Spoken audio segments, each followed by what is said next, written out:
So about a decade ago, Duke Performances started to rearrange the way that we presented our Music in the Garden series.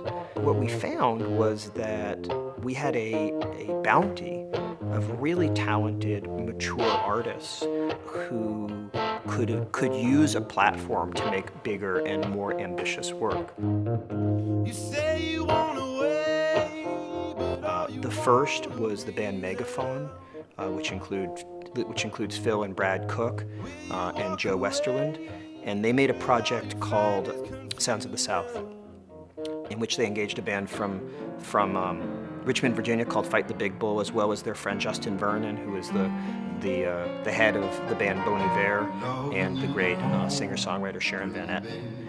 And they made a project at the Hayti Heritage Center here in Durham that used songs from Alan Lomax's Sounds of the South collection, the great compilation of field recordings that Alan Lomax made. Very exciting project, huge, high-profile talent. Another ensemble that we worked with at Music in the Gardens is a Durham band called Bombadil.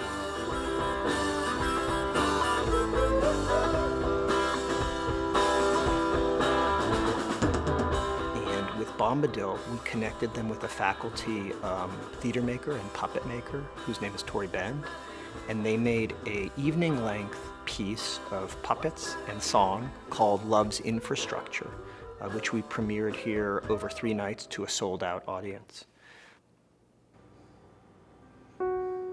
Ari Picker is a Chapel Hill-based songwriter and composer who attended Berklee School of Music for film composing and then formed a band called Lost in the Trees.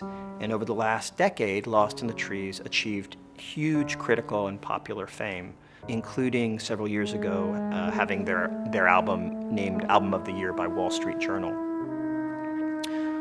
Ari came to us with a curious and wonderful project. He wanted to make a song cycle based on Rilke's Book of Hours. The song cycle was called Lion and the Lamb, and it involved a classical string quartet, French horn, as well as kind of a conventional rock band with bass and drums, and 2 singers to voice the lyrics.